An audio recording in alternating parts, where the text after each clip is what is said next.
Somos el barco, somos el mar. Yo navego en ti, tú navegas en mí. We are the boat, we are the sea. I sail in you sail in me. Of former military veterans and other supporters that have turned against war, and part of the mission is to eliminate nuclear weapons, and this is the embodiment of that particular goal of Veterans for Peace. So this boat sails around and we talk about nuclear issues and what we can do about them. And the film kind of stands alone by itself, so it tells the history of the Golden Rule, and then I'll pick up and give a little information about what happened after this film was made in 2017. Go ahead, Darren. All right.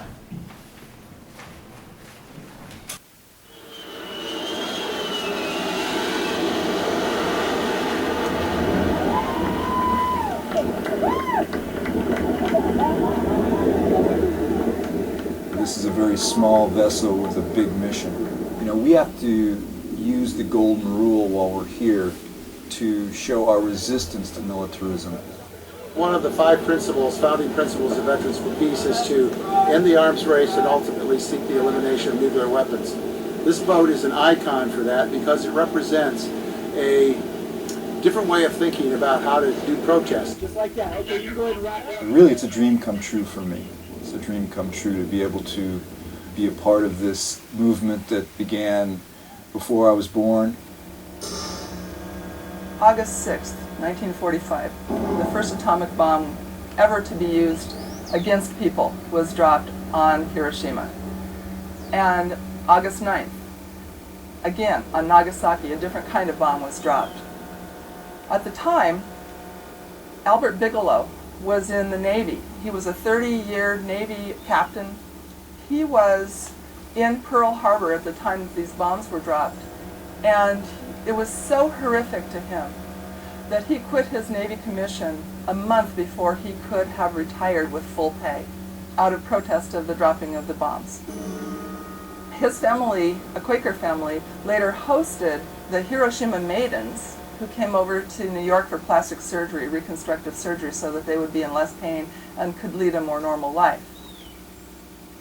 The United States continued to develop newer, bigger, better bombs, and there were a whole series of atomic bomb tests in the Marshall Islands. They were producing elements that don't exist in nature. One of those elements is strontium-90. It acts very much like calcium, and it was blowing all over the planet. And because it acts like calcium, it was getting into our babies' teeth and bones as they were growing. They were getting into mother's milk and cow's milk, and women were testing their milk for radiation before they would feed it to their children. So because of all of this and the major concern about radiation poisoning in our atmosphere, a group of Quakers decided that they wanted to do something about it. And they started the way you would normally start to try to change something. They wrote letters to the editor, they wrote op-ed pieces, they demonstrated in the streets, they wrote to the president, they tried to call their members of Congress. They did everything feasible to try to stop the nuclear bomb testing. Ultimately, they weren't successful then, and they decided they needed to escalate in their tactics.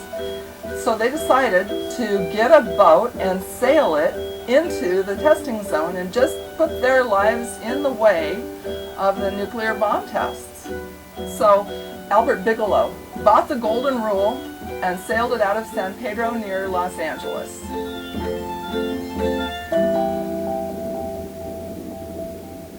We want to help the public understand that there are other ways to deal with potential conflicts with other countries than to declare war or even threaten war, or even for our country to be constantly preparing for war.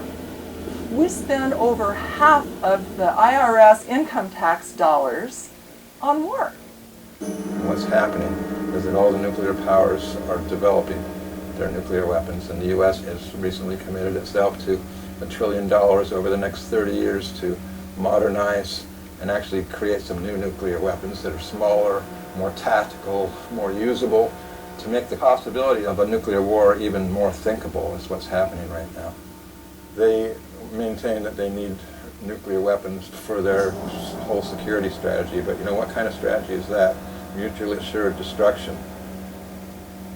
And the very real threat of a nuclear war between North Korea and the U.S. with our President Donald Trump threatening to totally destroy North Korea, and of course North Korea promising to respond in kind. So it's a very, very dangerous situation right now. As we sail on our voyages, we've had 3 years now, mostly on the West Coast, and we're always running into people who are either new people on the crew of the Golden Rule or on the sister ship, Phoenix of Hiroshima. So there's a lot of history there. We run into like Quaker activists who say they went to their first demonstration when they were 7 years old, when their parents took them to a demonstration to free the crew of the Golden Rule. So they got to Honolulu, they resupplied, and they were headed to the Marshall Islands. Well, a Coast Guard cutter brought them back. And they ended up putting the members on trial and convicting them of a number of violations that were ultimately thrown out. So that attracted nationwide attention and worldwide attention ultimately. During their trial in Honolulu, another boat appeared at the same dock, 2 slips down, the Phoenix of Hiroshima, captained by Dr. Earl Reynolds, who had just spent 3 years studying the effects of radiation on children in Hiroshima. And they heard the story, and they attended the trial. And they were so moved by the bravery of these men that were going to put their lives in danger to stop this terrible arms race. They decided that they would take the baton and they would go to the Marshall Islands and put their own lives in the way. And when they got into the atomic testing zone, the Coast Guard caught up with them and arrested them and sent them back to Honolulu for trial. What that protest started was a worldwide protest against nuclear atmospheric testing, and resulted ultimately in the signing of the Partial Test Ban Treaty of 1963. It also spawned the founding of Greenpeace and other activist organizations. Bigelow sold the boat, the Golden Rule. After the Golden Rule was sold in Honolulu, nobody heard from it for decades. And then in 2010, she was a derelict boat floating around in Humboldt Bay, and she sank in a gale. The boat disappeared, but we found it in 2009 in Humboldt Bay. Leroy Zerlang had his crew pull her up into his boatyard. He was going to burn her. So she faced a watery grave, then she faced a fiery grave, and then Humboldt Bay Veterans for Peace and Quakers showed up and they said, "Leroy, we think we want to restore this boat. Could you give us a year in your boatyard? And we want to rebuild this boat." They relaunched it June 15th, 2015. Then we took off July 20th. We stopped in 10 different ports of call. Our second seasonal voyage, 2016, we went all over the waters of Oregon, Washington, and British Columbia, where we were able to give 23 educational presentations. We've been specifically sailing in support of the United Nations Treaty on the Prohibition of Nuclear Weapons, which just passed last month or so, 122 to 1 in the United Nations General Assembly. So it's a very exciting development. If you love this planet, you will sign this treaty. Nuclear weapon has always been immoral. Now they are also illegal.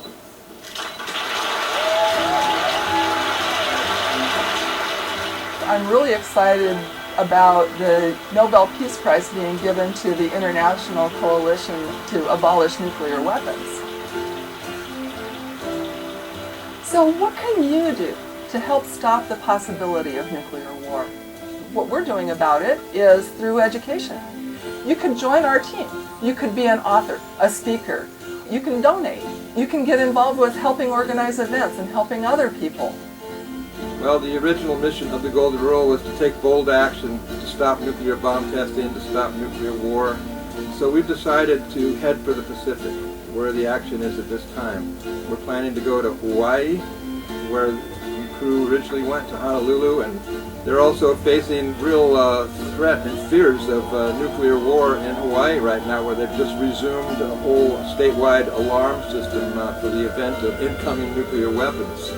Then we're going to go on to the Marshall Islands, where the original crew was headed. The Marshall Islands continues to suffer from the results of all the nuclear bombing that was done. There's a very high cancer rate there. From there we would head to Guam, to Okinawa, and it's from there that bombers are flying over the Korean Peninsula. Then we want to go to Japan no later than 2020, when they're going to be commemorating the 75th anniversary of the horrific U.S. nuclear bombings of the civilian populations in Hiroshima and Nagasaki. If possible, we may even sail the Golden Rule right to the Korean Peninsula with our message of peace. It's time to sail this little boat across the Pacific once again to put ourselves in the way of nuclear war.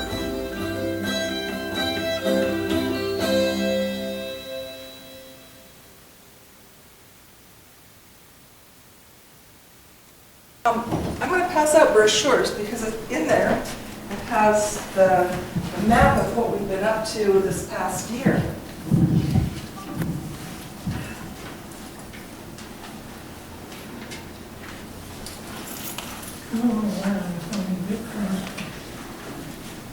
Hello everybody, I'm Gerry Condon. I'm on the National Board of Directors of Veterans for Peace, and for the last 8 years I've been part of the team that's been heading up the Golden Rule project. And I wanted to introduce Helen Jaccard, who's not introduced herself. I happen to have the good fortune of being married to this wonderful organizer. She's the project manager of the Golden Rule, and she's the one who holds it all together and has been kept it going for the last 8 years. Wonderful. Yeah.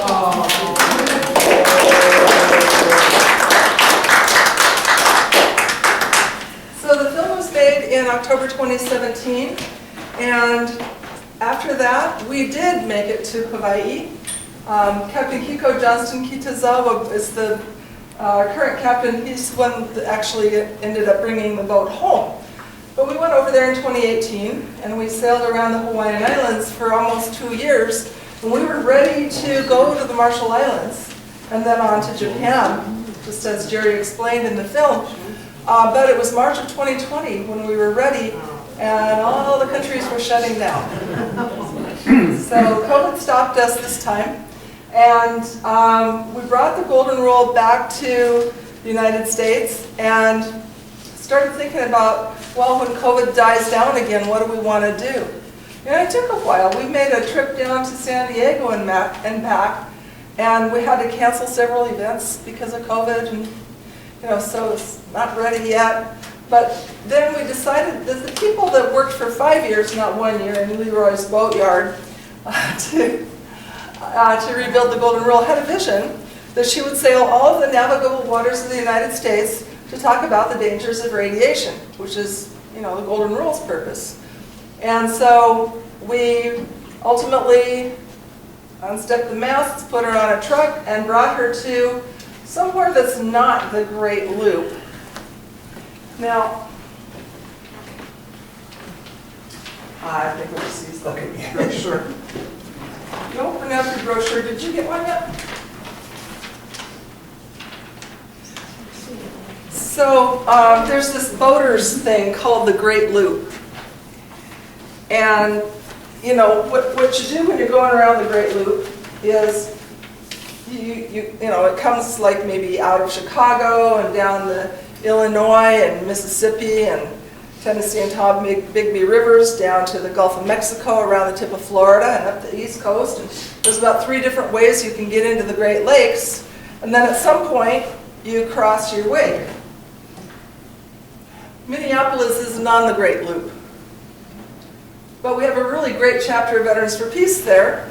And after several tries, they convinced me that that's where we should take the golden rule if we were going to start by taking her on a truck somewhere.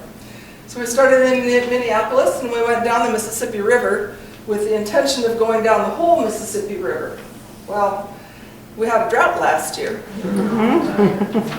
So we weren't going to do that because it was too dangerous. We couldn't get off of the channel into the, where it's normally a little more shallow, because the shallow was land. So we couldn't get out of the way of the barge tows that take the corn and soybeans down. So instead we did what the normal loopers do, and we went on the Ohio and Tennessee and Tombigbee River system and came out in Mobile instead of in Baton Rouge and New Orleans. But that works fine. So then we went down to the tip of Florida. We visited Cuba for 10 days. And Gerry was on that part of the trip. I couldn't go.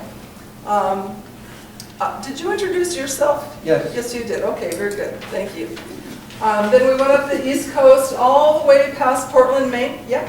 How were you received in Cuba? Oh, great. Yeah. Yeah, and it wasn't that hard to do. I'll answer that in just a couple minutes because I think it's really important. Actually, Gerry might answer that part because he was on the trip. I did the logistics, though, and found out it's not that big a deal. So we went up to all the major cities of the Northeast, Philadelphia, New York, Washington, Baltimore, headed up through Connecticut, all the way up past Portland, Maine. We visited, kind of did a water-based protest against, in Bath, Maine, they make the nuclear-armed warships. And in Groton, Connecticut, where we stopped, they make the nuclear-armed submarines. And we, on the way up to the Northeast, we stopped in St. Mary's, Georgia, where they home port some of the nuclear-armed submarines. We had already protested in the other Trident nuclear submarine base in Washington State in 2016. So it's kind of something that we do. When we were in New York, we put up our sails in contrast to the warships that were coming in for Fleet Week, as we've done 5 other times. So we kind of make a habit of just showing our sails, these bright red sails with the peace sign and the Veterans for Peace logo. Just that alone is a pretty good statement of, thinking about peace instead of these weapons of mass destruction. And then eventually we came back down to New York City and up the Hudson River and through the Erie Canal and Oswego Canal, went up and visited Toronto and used the Welland Canal to get into Lake Erie so that we wouldn't have to deal with Niagara Falls. Nice little bypass there. And then, so we did around Lake Erie and up Lake Huron and, through the Mackinac Straits and down in, now we're touring around Lake Michigan. This is stop number 98. Yeah, so a year-long trip, 11,000 miles, a total of 100 ports of call by the time we're finished. Stop 99 is going to be St. Joseph, and we're going to spend a lot of time over in Kalamazoo talking. We're going to have a teach-in and a whole day of teach-ins. It's going to be pretty intense, and then we'll bring the Golden Rule back over. Our last stop where we're having events is in Chicago. We'll be there from September 12th to 19. And when we're finished in Chicago, we'll bring the Golden Rule back up to Racine for 5 or 6 days, where we're going to unstep and strip the masts, and put her back on a truck and take her back to Northern California where we started. Oh, wow. So Gerry and I are currently living in an RV, as we did for other segments of the Golden Rule's Reborn Life.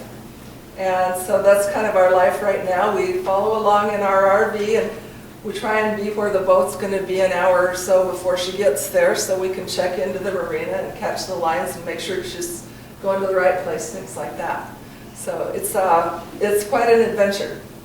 And we've seen a lot of the country. It's amazing how many beautiful places there are in this country and wonderful people everywhere.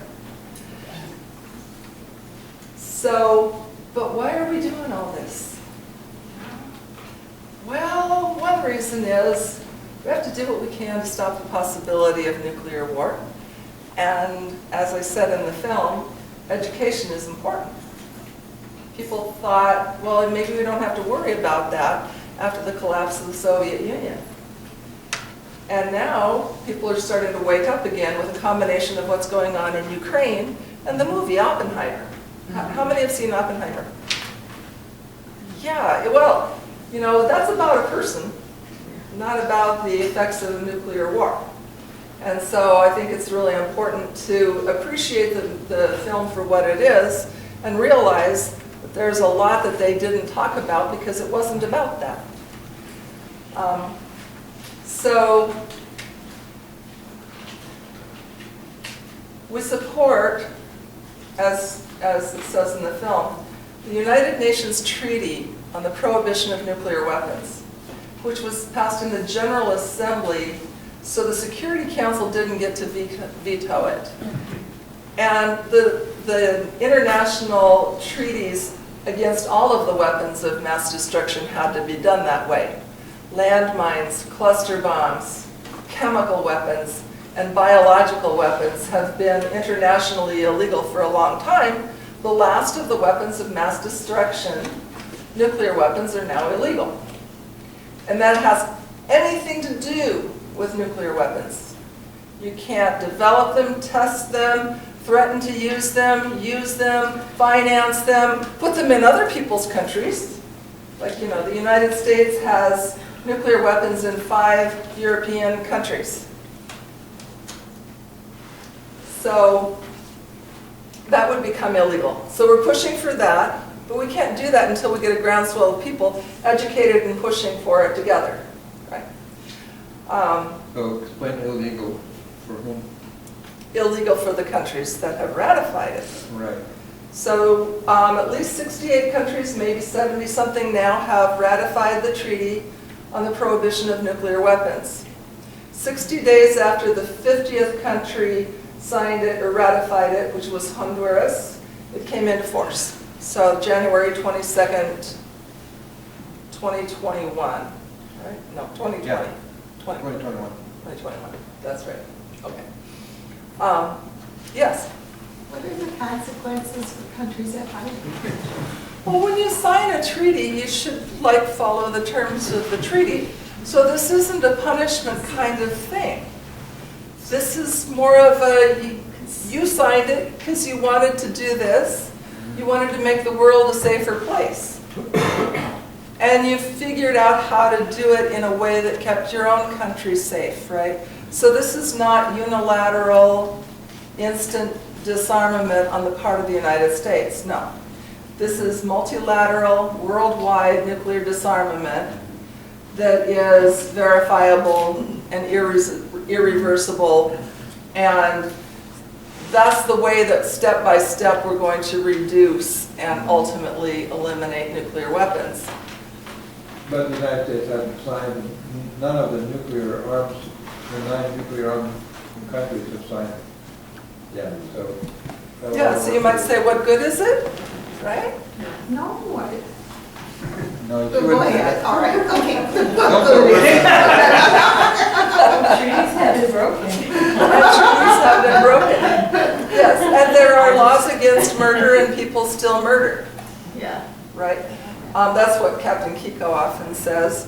But it's good in that it makes a standard, a moral standard, a moral statement about what's okay and what's not okay.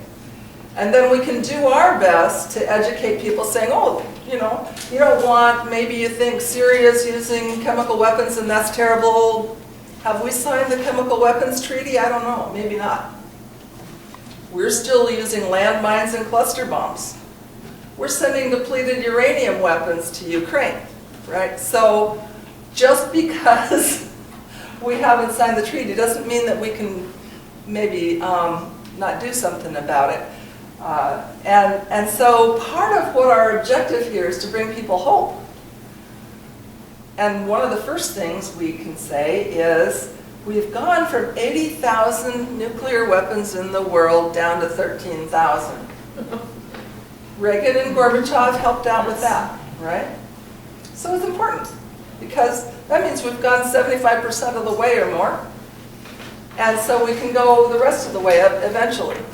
The other things you can do, while we're pushing for additional safety measures with what they call it back from the brink measures, it was founded by, back from the brink was founded by people in Physicians for Social Responsibility.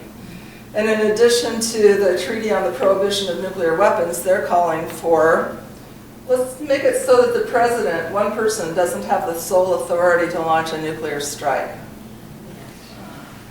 Let's stop spending $2 trillion to replace every aspect of the US nuclear arsenal. You can do a lot of other good things with that money.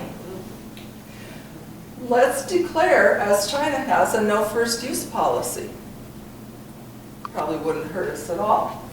And let's implement a no first use policy by taking the nuclear weapons off of hair trigger alert. And specifically, what China has done, and what I think that the United States could reasonably do, is they don't have their missiles armed with their warheads. It takes a while to put the two together. That gives them time to think and say, oh, this isn't really a nuclear strike, or maybe we don't really want to bring about Iceball Earth. So, yeah. Iceball Earth. So part of the reason that the Treaty on the Prohibition of Nuclear Weapons passed was because there were some supercomputer studies that were done at universities, and what they found was that if even only 100 nuclear weapons were used, it puts enough soot and ash into the air to block out enough sunlight to reduce crop production, and that would result in the starvation of 2 billion people. So if a country had more than 100 of those, they have the capability to bring about the end of our species potentially. So, you had a question? Yes. I would like to know if there is any problem with people trying to build nuclear power for the country. Is there any problem with that and nuclear weapons? Yes, and I wrote a treatise that was basically called Nuclear Energy, Why Not? And I think it's important to note, first of all, that nuclear weapon or nuclear energy is not carbon free. You have to mine uranium. It takes a lot of energy to spin it in the centrifuges, so you separate the U-235 from the U-238. U-235 being what is fissionable. It takes a lot of energy, of course, to transport it and to build the nuclear power plant. And then when you're finished, what are you going to do with the fuel rods as they become, they call it spent, but that's not really, that's kind of a misnomer. The fuel rods have been irradiated with the neutrons that are produced in a nuclear reaction.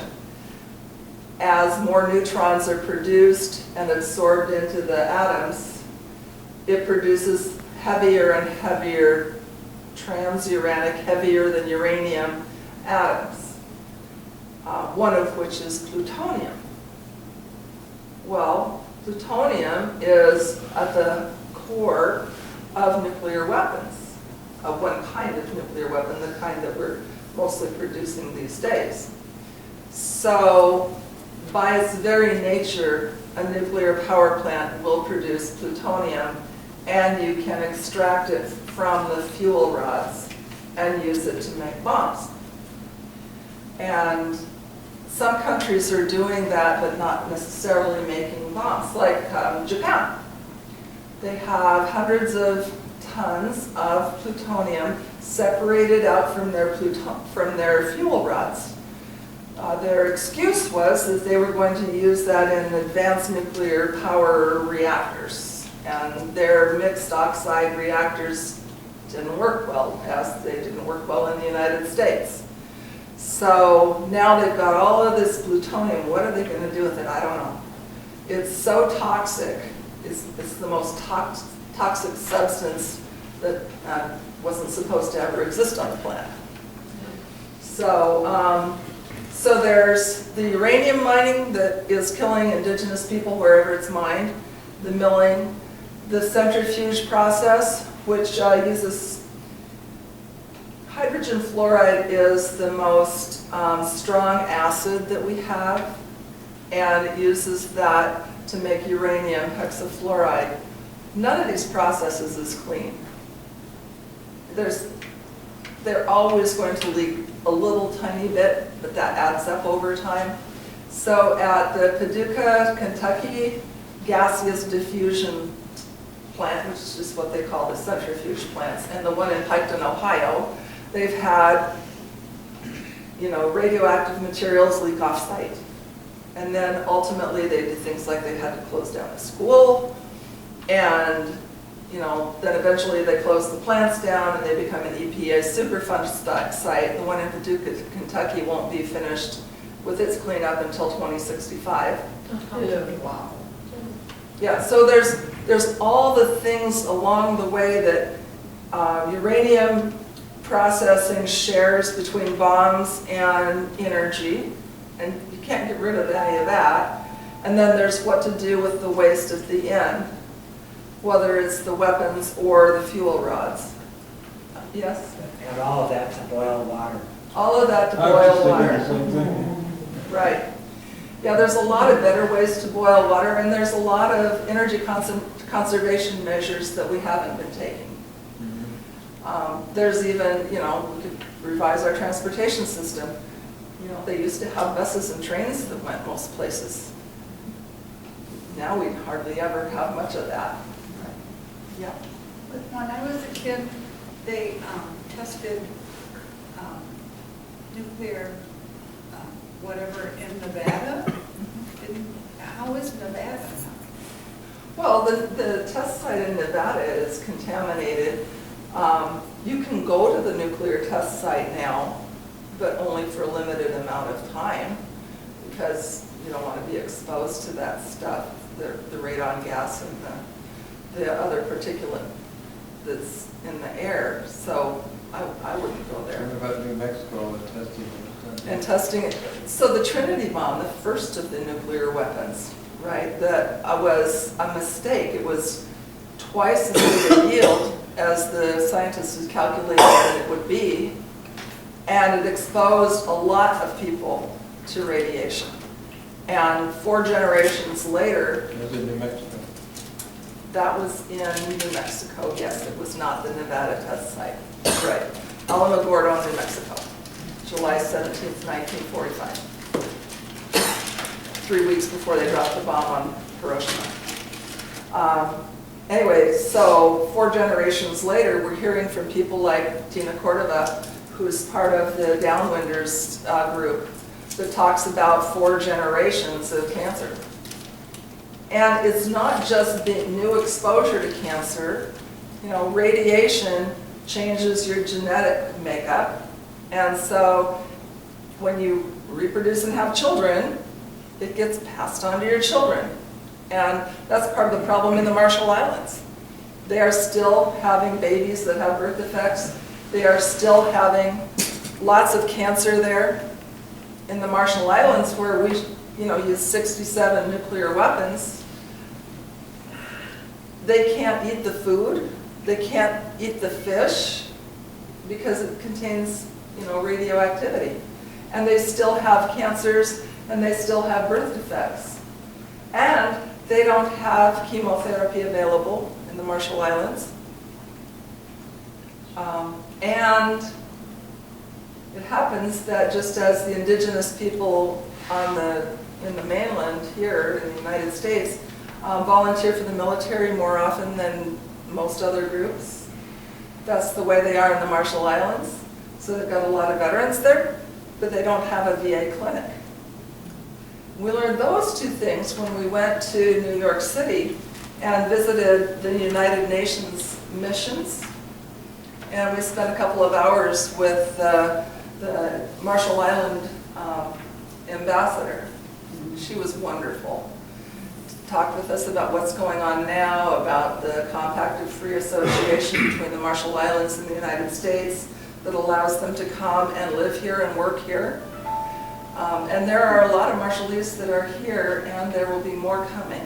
So welcome them, because they need your help if they happen to come here. We're going to talk about your reception in Cuba. Oh, do you want to talk about Cuba? Sure. Yeah, so, when we were coming down the Mississippi River and planning our schedule and looking at where we were going to be, so, well, we're going to be in Key West on December 30th, and then we think, Key West, what's 90 miles away from Key West? Havana, Cuba. And in 1962, we almost had a nuclear war because of the so-called Cuban Missile Crisis, right? So we felt it would be really important to revisit that history and remind people of that history. And so we said, wow, that'd be really fantastic to go to Cuba. I had been there before because I used to work with Pastors for Peace, organizing humanitarian aid caravans to Cuba and opposing the U.S. blockade of Cuba. So, of course, traveling to Cuba is not a simple thing because of the U.S. blockade. But it is possible to go. In the past, you'd have to apply for a special license to go to Cuba as part of an educational program or a people-to-people visit, scientific, media, and then the Treasury Department would either approve it or not approve it. But it's actually a little bit easier now. There's a general license that we traveled under. In other words, we didn't even have to make a special application. We just filled out a form, said we're going to Cuba on an educational mission, and we actually had to sign up with an organized educational program in Cuba. We did that through a group called Proximity Cuba. It does very good tours and educational efforts, and they organized a lot of the delegations for Code Pink and other groups in the U.S. And they already had a arts and culture program planned for the same time we were going to be there. So we were able to plug right in with that arts and culture program. Of course, arts and culture in Cuba is amazing. It's a very rich culture. So that was a perfect trip. Most of us who went, 5 or 6 of us sailed down on the boat, and then another half a dozen of our friends and supporters flew in to join us for that. So we were able to travel down. We had a great, wonderful time in Cuba. We stayed in private homes right near the Malecon seawall. And we got there on December 31st. And so New Year's celebrations were in full gear. And then it's kind of a double celebration because January 1st is the anniversary of the Cuban Revolution. It's the date that Fidel Castro and Che Guevara and those folks marched into Havana and chased the U.S.-backed dictator out of town.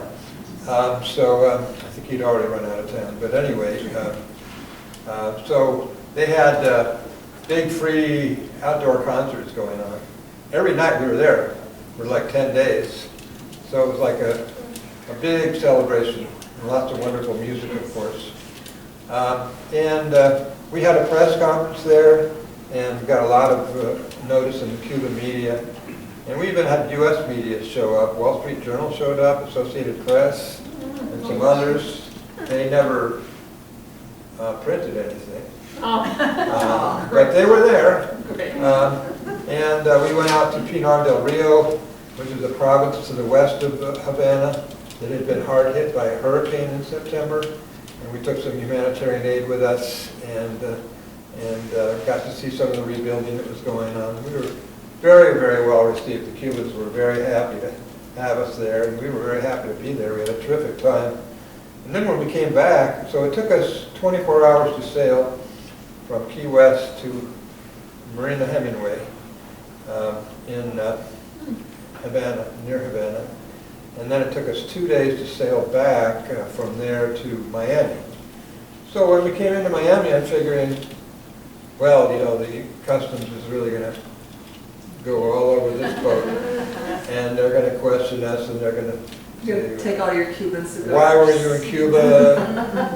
But so we were waiting, we were bracing for this, and we came in, and nothing's happening. And finally, we were told we had to call them up. We called up to customs, said we're here, and they said, here's a link for you to get on Zoom with us. So we got on Zoom with them, and they asked each of the people on the boat to put their face in the screen. And the guy we dealt with from customs was really friendly and joking with us. They never asked us why we'd been to Cuba, acted as if it was the most normal thing in the world. We could have had a boat full of Cuban cigars. We didn't.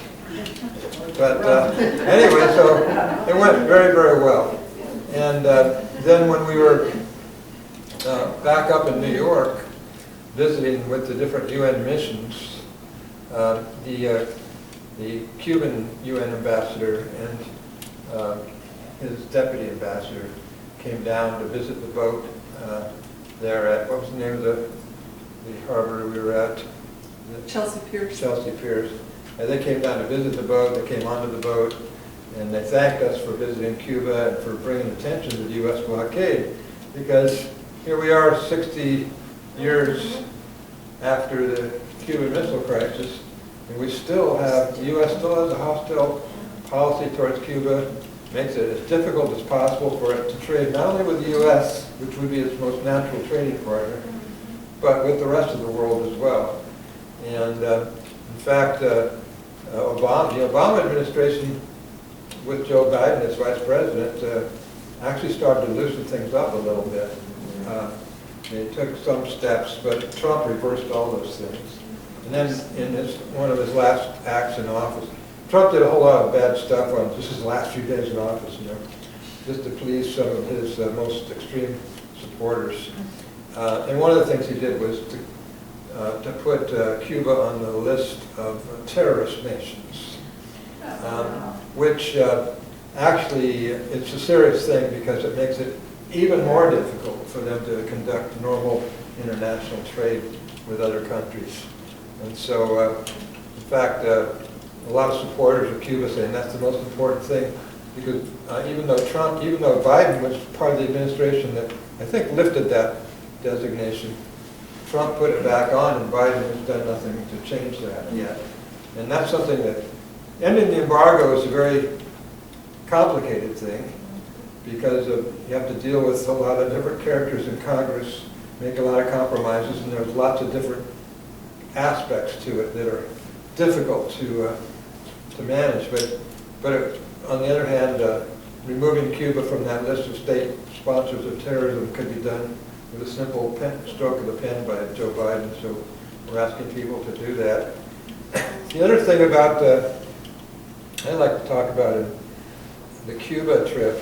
Well, the Cuban Missile Crisis, what happened during that crisis? Well, most of you will remember that the U.S. discovered that the Soviet Union had put nuclear missiles into Cuba, you know, a short ways away, minutes away from Washington, D.C. That obviously was intolerable. And so President Kennedy and others had a showdown with Cuba over that, with the Soviet Union, and put a blockade around, an actual naval blockade around Cuba. And there were a few days there where there was a real chance of the U.S. and Soviet Union going to war with nuclear weapons. And I think both President Kennedy and President Khrushchev of the Soviet Union, Premier Khrushchev, whatever his title was, he's the leader of the Soviet Union at the time, they were both freaked out, really, because they realized how close the world was to nuclear war. So they got busy negotiating seriously. And they did come up with a solution. And it was basically that Cuba would withdraw its nuclear missiles, excuse me, the Soviet Union would withdraw its nuclear missiles from Cuba, and the U.S. would promise not to invade Cuba. Because that's why, Cuba had allowed missiles to be put there in the first place, because the U.S. had sponsored the Bay of Pigs invasion, tried multiple times to assassinate Fidel Castro, and they were obviously determined to overthrow the Cuban government and revolution. So Cuba allowed those missiles. That was still a very, very reckless, dangerous, questionable move, but that's what happened. And then why did the Soviet Union want to put missiles in Cuba? Well, it turns out that the U.S. had put nuclear missiles in Turkey close to Russia's border. So another part of the deal that got made to step up, to pull us back from the brink of nuclear war at that time, was that President Kennedy secretly agreed to remove the U.S. nuclear weapons from Turkey. So Cuba took its nuclear weapons out of, the Soviet Union took its nuclear weapons out of Cuba, and a few months later, the U.S. quietly removed its nuclear weapons from Turkey. And the reason it had to be quiet is for political reasons, and domestic political reasons in the U.S. Would have been a kind of a difficult thing for Kennedy to sell to the right wing, at least, and to the public maybe. So that's what happened.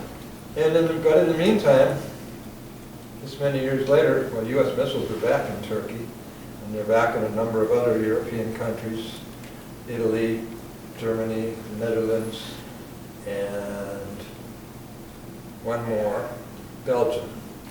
So, and then the whole war in Ukraine that we're looking at right now bears some similarities to the Cuban Missile Crisis, because the U.S. and NATO have put their military forces, hostile military forces, close to Russia's border, including some nuclear weapon systems.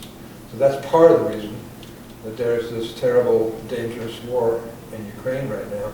And it's why Veterans for Peace is calling for negotiations and a ceasefire to end that war as soon as possible before it could possibly escalate to a nuclear war.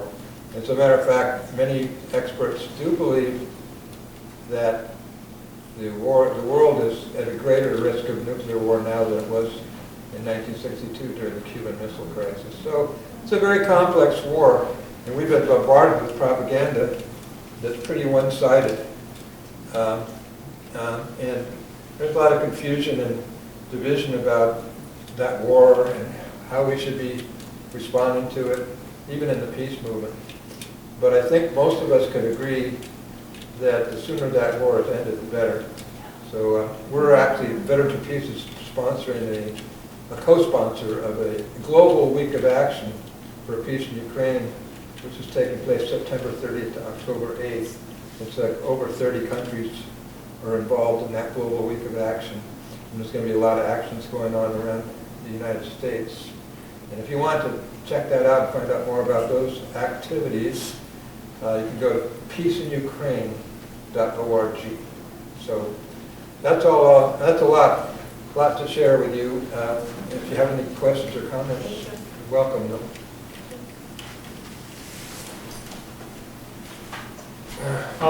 When you was in New York, did you talk before the United Nations? Well, not like we got to speak at the General Assembly or something like that, but the Mexican mission was very generous and organized a meeting for us, and they invited other countries to join. And we had a meeting with 13 different countries at once for a couple hours. We actually showed them the same 10-minute version of this film that you just saw. Was it just a 10-minute version, right? And they loved it, actually. And we had, people there from, Indonesia, Vietnam, Cuba, Austria, South Africa, and many others, Malaysia. And I remember the representative from South Africa saying, "This is so great. We're used to dealing with state-to-state relations here." And they said it's such a breath of fresh air to be dealing with citizen activists And all of those countries but one had already signed the UN Treaty on the prohibition of nuclear weapons. And we had a great discussion with them about how we could build more public support for this around the world. And it was very, very encouraging, and got some nice photo ops with all of these different representatives of 13 different nations, along with our little flags that we carry on the boat, which are the flags of all the nations that have ratified the Treaty on the Prohibition of Nuclear Weapons. So it was really almost as good as speaking before the General Assembly, but and then we, as Helen said, we also had this wonderful meeting with the ambassador to the Marshall Islands, so it was very, very gratifying. Is your video on a website? Yes, this video and a longer version, 25 minutes, it has more interviews with some of the veterans who were on board the boat that day, are both available for free download from our website, which is VFP Golden Rule. What is the VFP? VFP for Veterans for Peace. Okay. VFPGoldenRule.org. And that's also on the brochures that are available here if you don't have one already.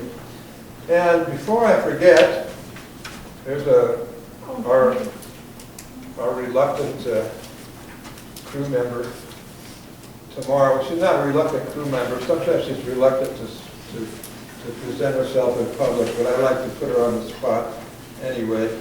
And we have one of our crew members back here tomorrow from Hawaii. She's recently retired from the U.S. Geological Survey, where she specializes in investigating volcanoes in Hawaii and other places. You want to say a few words, tomorrow? Just that I have been overwhelmed with the way that people have greeted the Golden Rule. I've been on the boat for 3 weeks now, and this is the first time I've been to this part of the country since there aren't active volcanoes here. Before this, but just the amount of interest and the warmth and the welcome has been extremely motivating and wonderful, and I just so appreciated being able to be on this historic boat and to participate in such a thing. Thank you. Thank you, Lieutenant. Could I jump in for a second? Oh, please. I just wanted to say, our church here, First Presbyterian, has a sister church in Matanzas, Cuba. And the pastors from there were just here a few weeks ago. And just on the back of what you were saying, Cuba's going through a very difficult time right now. The people are kind of comparing to the special period after the Soviet Union broke apart. And them being on the terrorist watch list is really crippling, even more fully what they can do and how they can survive, basically. And one place to go and make your voice heard about that is if you just Google or internet search "Let Cuba Live," you'll be connected to some some ways to sign something or to be a part of that. So I really encourage you to do that, because if you look into it, the kind of I guess instigating factor for them being put on that list was they were actually brokering peace between the Colombian guerrillas, that they call with the new Colombian government. They were hosting them in Cuba to have them do peace talks, and because the guerrillas were considered terrorists at one point, that's what was one of the instigating factors. So even the cause for them being put there is bogus, and actually they were bringing peace to Colombia. So just let Cuba live, all right? So let Cuba live. Yeah. That's wonderful. Thank you. Thank you. And it's wonderful you have a sister church relationship. Yeah. No, it's fantastic. Is the church doing something directly to support that movement, or because I've seen some things on the website that the Presbyterian Church is doing with regard to Cuba? Yes, and I mean, it's like everything else in the Presbyterian Church. There's some that do and there's some that don't. So whenever they were here, we talked about it and tried to get people in this particular church, you know, interested and motivated about it. But Presbyterian Church overall, I think there's some things coming out of the denomination, but we do kind of like suggestions more than declarations for the Presbyterians. So we keep trying. And what's your name? I'm Darren. Darren? Yeah. Okay, thank you, Darren. Yes, Ben? Well, in that case, I'm an action person. So, we do an event. We do an event. We come together. We learn so much. Now, what do we do?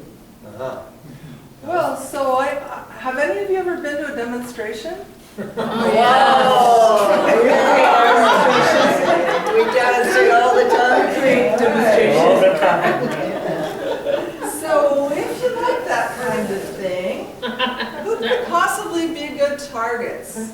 Well, aside from that, we have bills in Congress. I was going to say, like... So the first thing is, yeah, you could write to your representative and ask them to co-sponsor HRES 77, the back from the brink measures, HRES 77 as opposed to HR, which is a different bill. Are those anywhere written? These are anti-nuclear bills. I think they're on our website. Okay. Yeah, there's an action page on our website. And then there's HR 2775. That's the Eleanor Holmes Norton bill. I think she's introduced it 16 times now. And that calls for nuclear abolition and economic conversion. So it would take away the jobs that are there for building bombs and maybe take those jobs and make them, you know, for life affirming work, which I think the employees would really appreciate.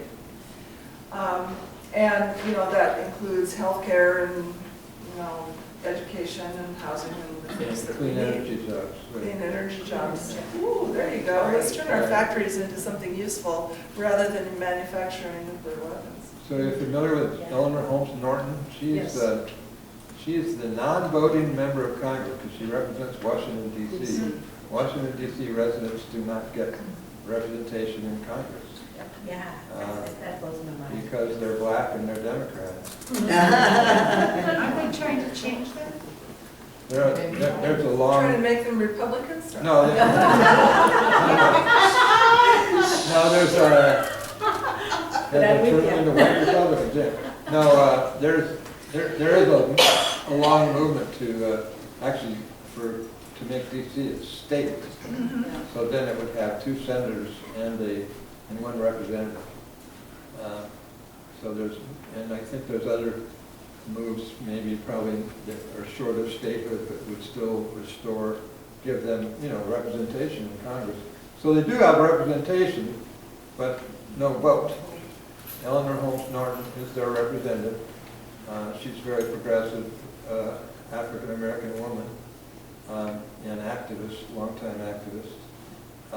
And yeah, so this bill, her bill is very important bill because, like I say, it would ban nuclear weapons and put that money into clean energy jobs and in the right direction. What's that?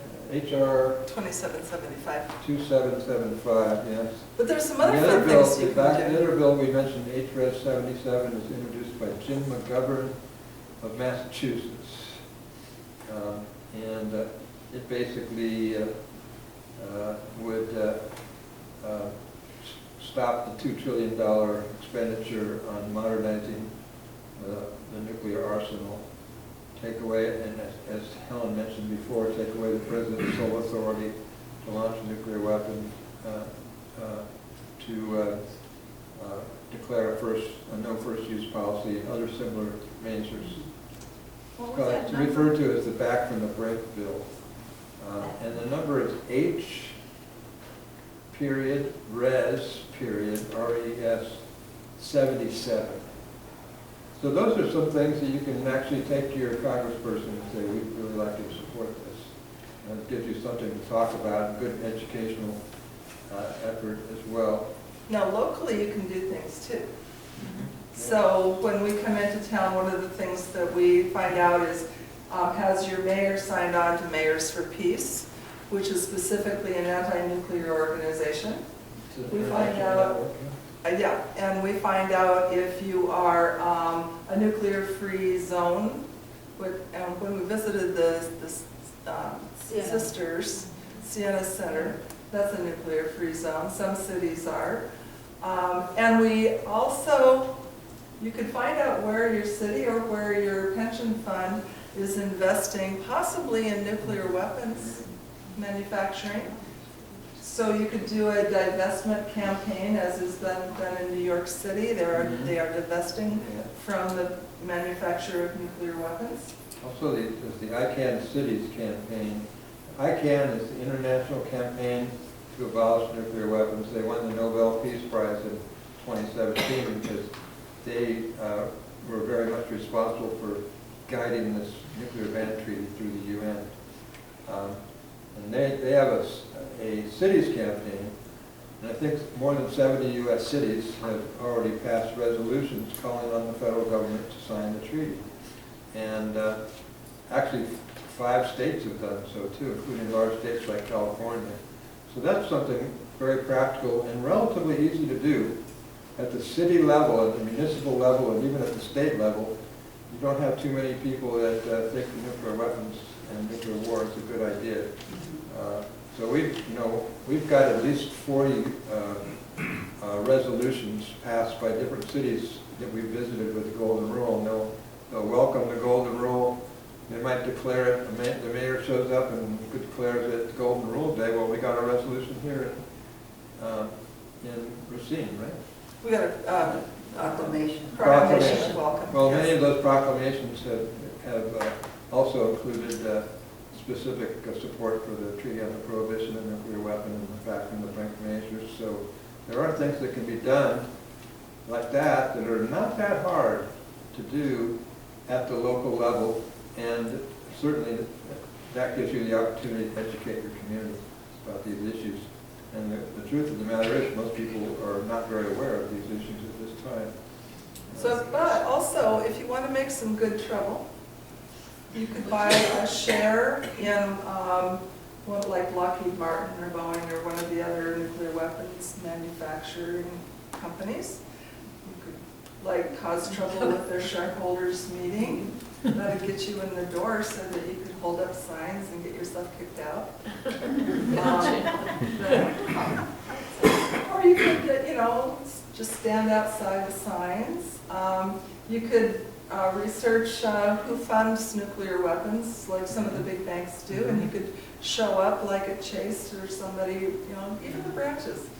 Yeah. Just, be a little mosquito, poke at them all over the place. Well, the letters to the editor is another way to educate the community. There's actually, I mentioned before. We can't put letters to the editor in our paper anymore. Really? What? Right, they won't publish any of them. No. That's right. No, That's because Frank wrote too many letters, right, Frank? It's all your fault. There you go. Yep, exactly. That's a shame. Wow. Well, there's, maybe there's some smaller newspapers or, man, that's really Milwaukee. Milwaukee. Wow. Journal, But not Racine. Journal Sentinel.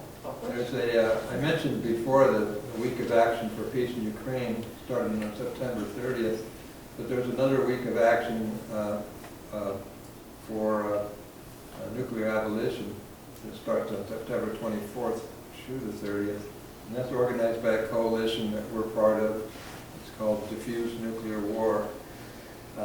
So if you go to diffusenuclearwar.org, you'll find they already have a whole list of cities all around the country that are planning actions that week, and you can get a sense of what kind of activities you might find something you might want to plug in, put your own little action. It could be a little vigil, or it could be, in some cases, the simplest of action.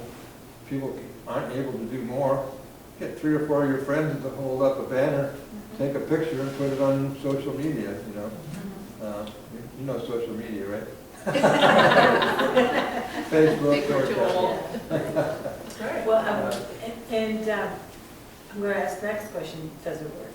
Because I know in Milwaukee, they protest, I want to say it's twice a month at Chase. There's just people standing out with signs in front of Chase. And in Kenosha, they've done it a couple times. And some of the people have asked me in Kenosha, we can't get people to move our monies, from the accounts, close accounts down and change banks. Those are the kinds of things that we're asking, because then it really makes a difference, because it's going from your pocket. But we can only do so much as individuals, but some of you have pension funds, and some of the cities have money that they put into funds that are part of the nuclear weapons complex. You can find Those out are about big that. sums of money. There's a group, there's a campaign called Don't Bank on the Bomb, where you can find out which banks are invested in nuclear and especially nuclear weapons. I think that's also a project of the international campaign against nuclear weapons. We also got Are to you visit. Are you from Kenosha, ma'am? No, I'm from Racine. Oh, you're from Racine. Okay, I'm born and good. raised here. Okay, good. Well, you're in charge then. She already is. By the way, speaking of banks, when we were in New York, another interesting meeting we had was with Amalgamated Bank, which is a bank that's closely tied, or at least it was started by some labor unions, some trade unions. They're the only bank, the first and I think only bank, that explicitly has divested from all nuclear weapons and other weapons. So it's a place where you could put your money if you decided you want to take this money out of Bank of America or Wells Fargo, and you can check out Amalgamated Bank. Amalgamated? Amalgamated, yeah. You mentioned something about President Biden signing something. Hey, what did you want him to sign? Yeah, well, what I mentioned was he could take Cuba off the list of state sponsors of terrorism. The terrorist watch list is what you called it, and with a stroke of a pen. He doesn't even have to go to Congress or anything. He could do it tomorrow if he chose to. So putting some pressure on him to do so, letting him know that people want him to do that, is a good move. You could also educate people that September 21st is the International Day of Peace. And September 26th is the International Day for the total elimination of nuclear weapons. Yeah, those are both UN days.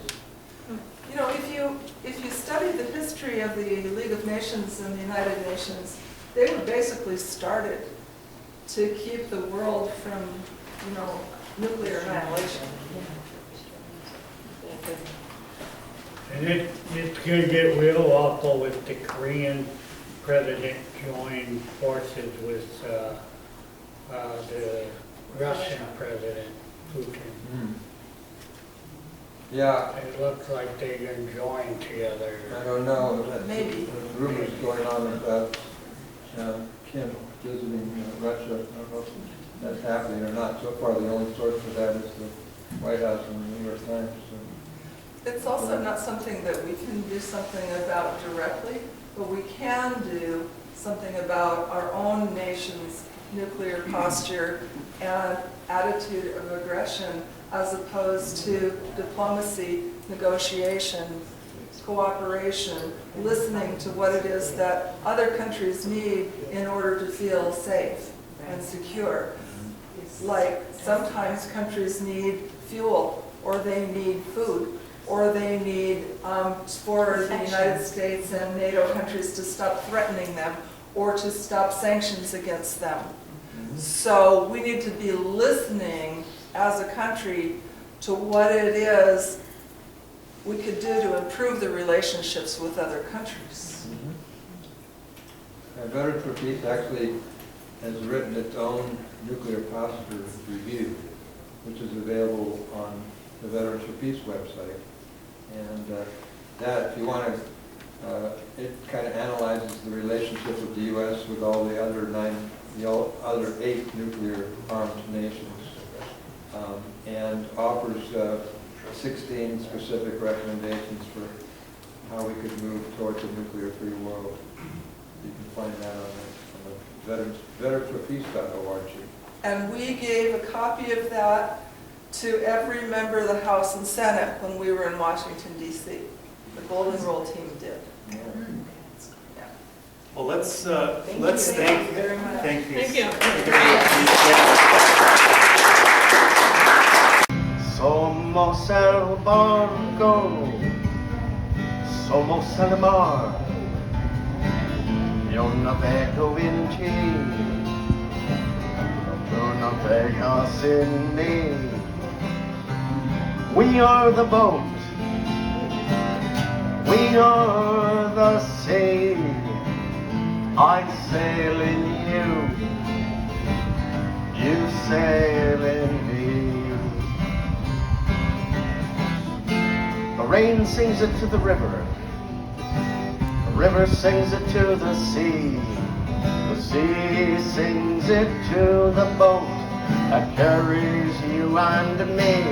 Somos el barco, somos el mar. Yo navego en ti, tú navegas en mí. We are the boat, we are the sea. I sail in you, you sail in me. Now the boat that we are sailing on, it was built by many hands, and the seas that we sail upon touches many lands. Somos el barco, somos el mar. Yo navego en ti, tú navegas en mí. We are the boat, we are the sea. I sail in you, you sail in me. So with our hopes we'll raise the sails and face the wind once more. And with our dreams we'll chart the waters never seen before. Somos el barco, somos el mar. Yo navego en ti, tú navegas en mí. We are the boat, we are the sea. I sail in you, you sail in me. Somos el barco, somos el mar. Yo navego en ti, tú navegas en mí. We are the boat, we are the sea. I sail in you, you sail in me. I sail in you, you sail in me.